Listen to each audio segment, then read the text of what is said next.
Sosion is currently addressing the press together with the lecturers, union officials. Let's just cross over there and listen in. TUC Kenya urges the government to immediately implement, not negotiate. There are no negotiations. Negotiations were concluded. An agreement is in court. No CBA shall be renegotiated whatsoever. Whatsoever.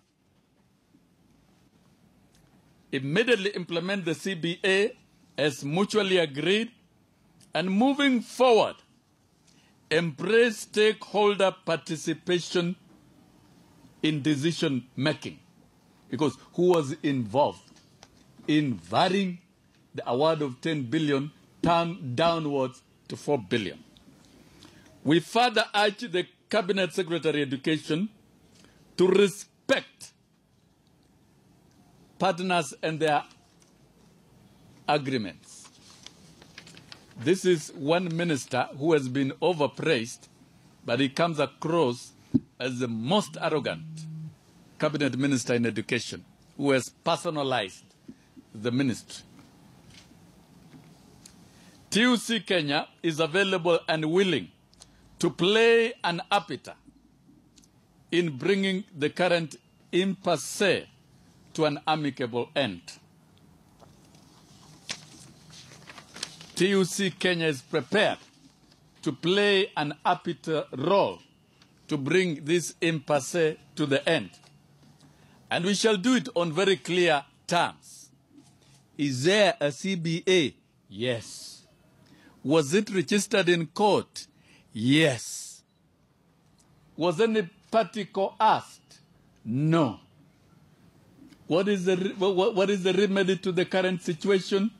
Implement the CBA as signed and agreed forthwith. TUC is not prepared to vary the content of the CBA whatsoever. And as long as the government of the Republic, through the ministry and through the university management, are dragging their feet on this matter, we shall stand behind our affiliates to remain out on strike for as long as possible. So we hereby urge our members in the universities to remain firm, stand solidly together, and sustain their strike. And they can only withdraw labor once there is an agreeable return to work formula based on one thing: total implementation of the CBA on the basis of 10 billion shillings offered through a letter by the government of Kenya. Outside that, they should not expect anything else from these affiliates. And therefore, the Kenyan public should know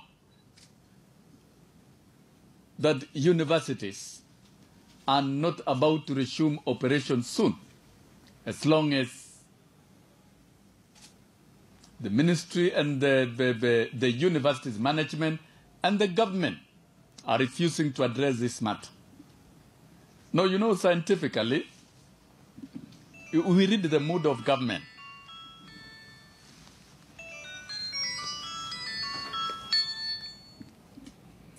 If doctors were not attended to for 90 days, and if nurses have been out for 3 weeks, then it goes without doubting that they are not ready to even deal with this matter. It's wrong for government not to address labor matters, straight labor matters.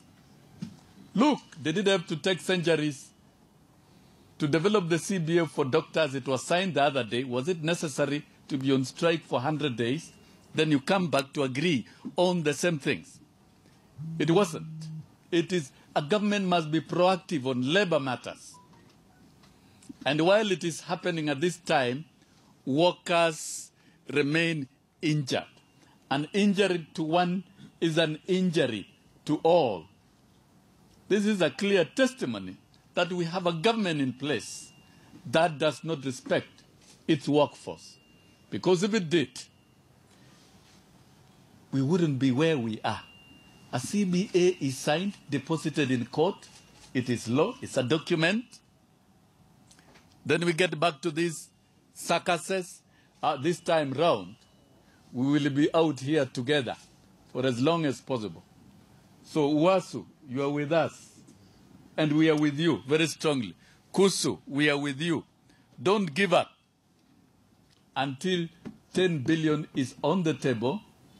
10 billion is differentiated and graduated against every worker. This is taking workers for granted. Turning around to change the narrative. And we have seen the statements of the minister is very unfortunate.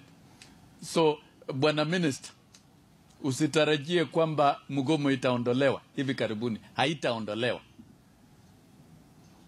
until you avail the 10 billion. That is the position of the Labour Center in a nutshell. And you know, these unions are unions that you cannot intimidate.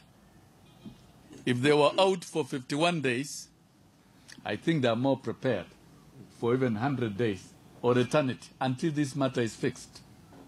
It looks like we'll always come out for our rights, and we are prepared as affiliates of TUC to continue standing on this particular firm ground. Thank you, Mr. National Chairman.